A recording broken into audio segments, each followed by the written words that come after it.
Hello, book lovers, and welcome to Book Talk Radio Club. My name is Claire Harris, and today I'm talking to Timothy Gates. Tim is a husband, a father, a grandpa, a traveller, and a person who is ever so grateful for this adventure called life. Tim's book, A Journey, an Attempt and Sometimes Struggle at Being Real in This World, is a story of a person's profoundly diverse and undeservedly blessed 60 plus years of life on this planet. Professionally, Tim has had the pleasure of providing global medical care in a wide variety of settings and to a diverse population of patients. Areas of service have included military medic, nurse and paramedic. Tim can definitely call himself a world traveller, and his life and experiences can be found in his wonderful memoir, A Journey. Let's find out more. Hi Tim, welcome and thank you for coming back on Book Talk Radio Club to talk to me about your memoir, A Journey. Well, thank you, Claire, and what a pleasure to get to talk to you again. Thank you. A Journey, an attempt and sometimes struggle at being real in this world. Why that particular title, and why the sometimes struggle at being real in this world? Well, the title, A Journey, actually a lot of the book is excerpts from journals I'd written in the 70s and in the early 2000s. So, and those were usually written while traveling and while on some journeys. Mm-hmm. So the title itself seemed like kind of a natural, and much of the story is about.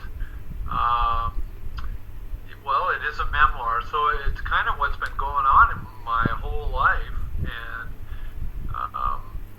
my attempts at, I think for all of us when we're on our life journeys, we're trying to figure out what's important and what really matters, and Sure. Why we're even here. And so I've asked all those questions my whole life. Uh-huh. And I think the subtitle, An Attempt and Sometimes Struggle at Being Real in This World, probably the most important truth that's become foundational for me in this journey is just the fact that I can have an ongoing intimate relationship with the creator of the universe. And but the problem with that is I've come to realize that and believe that it can be a struggle. I mean, trying to live that out, what I say I believe. Mm-hmm. So, that's life. It's an ongoing attempt and sometimes struggle at just being real and actually living out what I claim to believe. You say in the first chapter, I always wanted to be a hippie. I love that. What an ambition, but why did you always want to be a hippie? Well, growing up in the generation I did, and I believe you did as well, Uh-huh. I was so intrigued by the whole peace and love movement that was going on, and in the 60s and 70s, and I'm also very intrigued with the Jesus movement that was going on at that time. There was just so much. I think in '66, my mom and dad took a trip down the west coast of Washington, Oregon, and California, and brought my brother Pat and I along. We were little kids. And I remember we went to San Francisco in '66, and it was just kind of when that was all happening. Oh yeah, that was. Seeing all these remarkable looking people, and in elementary school, I remember reading my weekly reader about flower children, and I was just so intrigued by the whole thing. And not to mention, my brother had the first head shop in the town we grew up in, which is. That's a shop where they sell pot paraphernalia and stuff like that back in that time. So, and actually I worked there when I was in junior high school as a young teenager. I'd walk there after school a couple days a week. So I would just kind of, I was exposed to that whole culture and really liked it. The late 60s and 70s were an extraordinary time to be growing up in, weren't they? To me, it seems as though all of a sudden our minds expanded, and I'm not talking about drugs here. There was a sudden urge to no longer conform to the old ideals and ways of thinking. Would you agree with that? Oh, absolutely. certainly a lot of the thinking going on in my generation was much different than, say, my parents. Mm. But likewise, today, my kids have some thinking that's quite different than mine. So, I mean, I think we have seen our minds perhaps expanded throughout the course of time, but at the same time, some wise person once said, and I've heard my wife say it many times, don't be so open-minded that your brains fall out. So, yeah, there's been a lot of changes, and it continues. I'm seeing it today. Absolutely. You started travelling right out of high school, didn't you? First of all, a people-to-people trip starting in Washington, D.C. What was the people-to-people trip? That was through the school I attended, a people-to-people student ambassador program. And my older brother, Pat, had, a couple years earlier, had taken part in that. And just a wonderful exchange program where you travel throughout multiple countries and stay with homestays. You get to live with families. In my case, we went to England. We went to the Netherlands initially, Denmark, Austria, Germany, England, Czechoslovakia, Russia, and we actually stayed with families in Holland and Denmark and in England, where I was able to actually stay with some cousins. And just a fantastic, marvelous trip. Your first trip overseas was to Europe, but sorry, did you say that you started off in Holland? Well, that was through people to people, yeah. And then the next year, that little trip just gave me enough of a taste of travel to know that was what I really wanted to do. So when I got out of high school that year, I knew rather than pursuing further education, all I knew was that I wanted to travel. So the next year, I strapped on a backpack and went back and returned to England, first of all, where I imposed on relatives again and worked on some hay farms in the country. And well, being British, I'd love to know what your What's best. that? Being British, I'd love to know what your best memories are of your time here. Being with relatives was the highlight. I mean, we traveled all over. I traveled through quite a bit in the country and worked in a couple places, but being with relatives, and I know my friend and I, Rod, I originally went with a friend, and we spent some time in England together, but we were hitchhiking from Bristol to, wanted to go work on a farm, perhaps, we wanted to get to the Severn Bridge, so we were hitchhiking.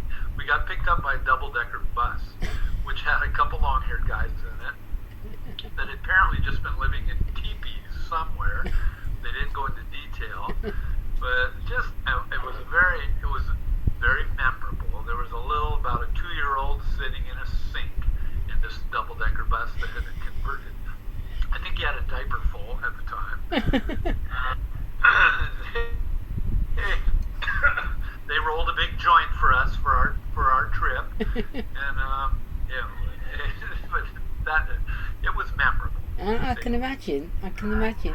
You've worked as a paramedic firefighter. What is a paramedic firefighter? I mean, I know what a paramedic is, I know what a firefighter is, but what is the two together? Right, and that's just the dual role of being a firefighter and responding to fire-related emergencies, as well as being a paramedic and responding to medical-related emergencies. So you do both. Right. And you've also served on medical teams to Kurdistan, Iraq, West Darfur, Sudan, and Banda Aceh, Indonesia. In what medical capacity did you serve in those places? I was a volunteer with a medical relief organization, and it was my paramedic certification that allowed me to join them and to work with them. People tend to have an idea in their heads. Hang on a second. Excuse me. I'll try that again. People tend to have an idea in their heads about Kurdistan, Iraq, West Darfur, Sudan, and Banda Aceh, Indonesia. What was it like there? How did the people react to you as a Westerner? We were treated really well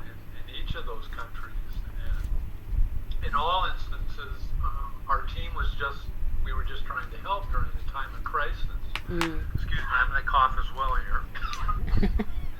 um, in Kurdistan, it was about 2 months after the U.S. invasion of Iraq.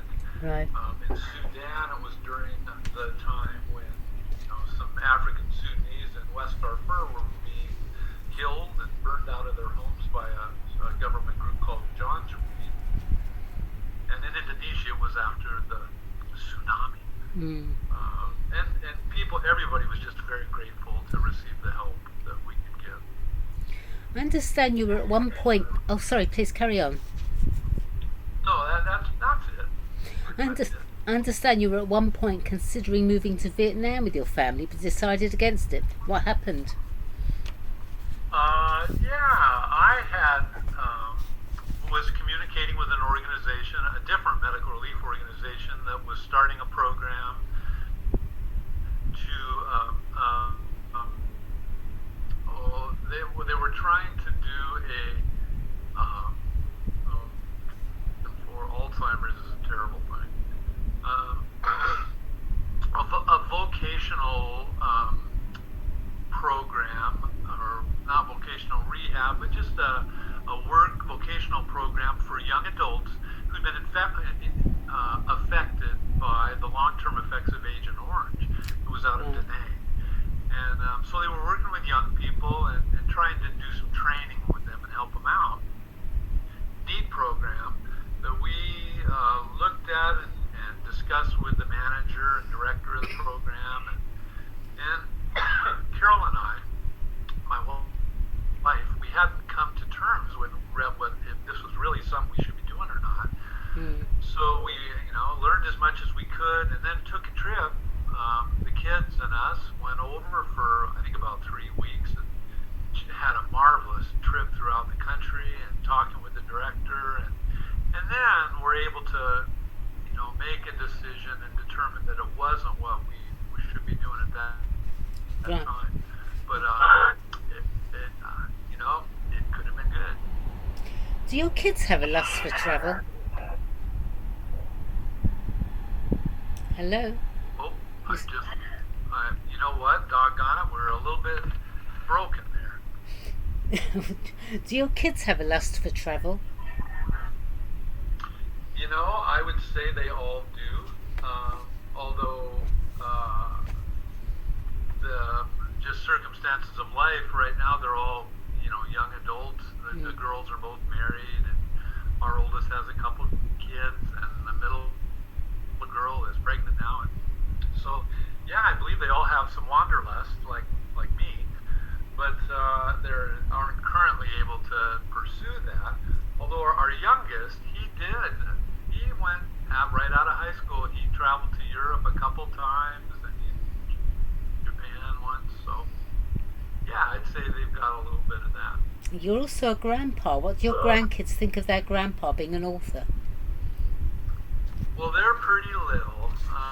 Our oldest grandchild is 5 and 3, and a baby on the way now. So I don't think they have a clue. I'll ask that question. I'll ask that question in a few years' time. Right. Yeah. The Boxing Day tsunami is still a terrible memory in many people's minds. The destruction and lives lost. You were part of the medical team that was sent to help, weren't you? The tsunami hit many countries, so where were you sent? We were in the north of Sumatra, in what's called the Bandai region. Okay. And spent most of our time doing medical clinics in a town called Lomno, which is just south down the coast from the capital Bandai, Banda Aceh. So they got hit. They were hit one of the hardest of many places, and gained a few thousand folks, several thousand folks in their population. They'd been, moved. The tsunami forced them out of their homes along the coast there. So, north of Sumatra. What are your memories of the scenes you witnessed? Honestly, total devastation is probably the first thing. It looked in Aceh, in the Banda Aceh, it looked like a bomb had gone off. It was just leveled. honestly, hundreds and hundreds of bodies. Oh, God. Very devastating. However, also very, very grateful people for the help they received. I'm sure. As I've said, you've travelled to many places to help provide medical care and have seen much human suffering. How have you avoided, if you have, of course, suffering from post-traumatic stress disorder? Probably, I would imagine that having been a paramedic for quite some time when I did those trips, and having seen some, some devastation, I guess, that I'm sure that helped quite a bit, and my whole goal and objective was just to try to help where I could. So, I can't really say I experienced PTSD. What was behind the decision for writing your memoir? Well, now a few years after the fact and having some time to think about it, I think it was just an opportunity to share about the love of Jesus, to be honest. And I think that's the whole moral of the story. You see through it all, good times and bad, smart decisions and some not so very clever. There has always been the undeniable realization that the creator of the universe, Lord of heaven and earth, was right there with me and actually cared about the finest details of what was going on in my family's lives. Was it that realization that led you to becoming a chaplain? I hope that realization has affected, I'd love to think it affects everything I do. I know that's not the case, but certainly it would have affected becoming a chaplain. Sure, it was a kind of a natural fit. I mean, I was working with the fire department, and there was a need and an opportunity. So, yeah, I would say. Are you still a chaplain? I'm not officially a chaplain anymore. I stayed on with the fire department program after I left for a few years because I had coordinated the program, but no, not at this time. I see from your website that you are contributing $1 from every copy of A Journey sold to Medical Teams International. So who are Medical Teams International? They're an international disaster relief organization that travels and works all over the world. And they're the folks that I was allowed to work with to Sudan and Indonesia and Iraq. Just a wonderful, wonderful group of folks, and what a privilege it was to get to work with them. I bet. You've settled now in the Pacific Northwest. What drew you there in particular after seeing so much of the world? Well, I grew up here in Washington State, and so had family and relatives, and so I guess that's probably what brought Carol and I. We met in Colorado, and then lived in New Jersey, but ultimately I wanted to bring us back here to Washington State. It's just a great place. It's a beautiful place. You have some wonderful reviews for A Journey, an attempt and sometimes struggle at being real in this world, of which you must be very proud, including great read, full of powerful and human stories that highlight a life spent finding self and finding God. Insightful and honest, full of warmth, humour and openness, I really enjoyed the stories of growing up and travel. The honesty of the authors turning to God and his commitment to live for him is an example. If you could change just one thing in the story of your hugely fascinating life, Tim, what would it be? I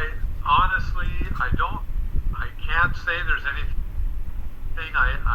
that comes to mind that I know I would change. I mean, there's certainly been innumerable screw-ups and bad decisions in life, and the ones that have affected other people, I'm sorry for those, but I don't, I'm not sure that I would want to change something and perhaps put into effect some other terrible thing by making the change. So in life itself, I'm just so grateful for where we're at and where it's all ended up, at least for the moment.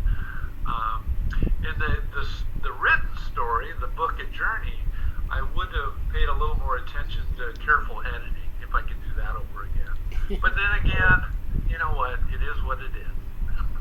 What advice would you give to a writer who is considering writing a memoir? And I'm going to ask you to ask that question again. I'm sorry, we were a little broken, Claire. That's okay. What advice would you give to a writer who is considering writing a memoir? I would say do it. It was the most fun thing. First of all, I would just say do pursue it and do it. It's the most fun thing I've ever done, you know. And something I had no intentions of doing until suddenly there was nothing I wanted to do more. So if somebody told me they were kicking the idea around, I would say by all means go for it. And if somebody having kept journals was very, very helpful for me, or I never could. I mean, it brought back so many. I bet it did. So are there any more books in the pipeline? Will there be a part 2 of A Journey, or is that it? You know, you never know. That would perhaps. And actually, I have been kicking around a little bit the idea. There was a guy in the 15th century, Brother Lawrence. He was a French friar, I believe, and he wrote something called The Practice of the Presence of God, which just a wonderful little book that really has inspired me. And I sometimes think about trying to, perhaps share his story with others a little bit, and some of the things that have inspired me from his writing. So perhaps. Who knows? Never say never, huh? That's it. So where can Book Talk Radio Club's listeners purchase A Journey, an attempt and sometimes struggle at being real in the world? Well, Amazon, for sure. Book Depository, which I believe may even be part of Amazon, I'm not sure. But they do ship for free all over the world. That's a bonus. Barnes & Noble, iTunes, Google Play. And if a person were to go to ajourneythebook.com, there's links to all the places where you can get the book. And that's where... And it's kind of that website actually it might be interesting to some folks. It has some photos of the journey and a little blog site that might be interesting. All right, well, thank you, Tim. That was great. Good luck for the future, and thank you, everyone, for listening to Book Talk Radio Club. Thanks very much, Tim. Thanks so much, Claire. What a pleasure. Lovely to speak to you. Bye now.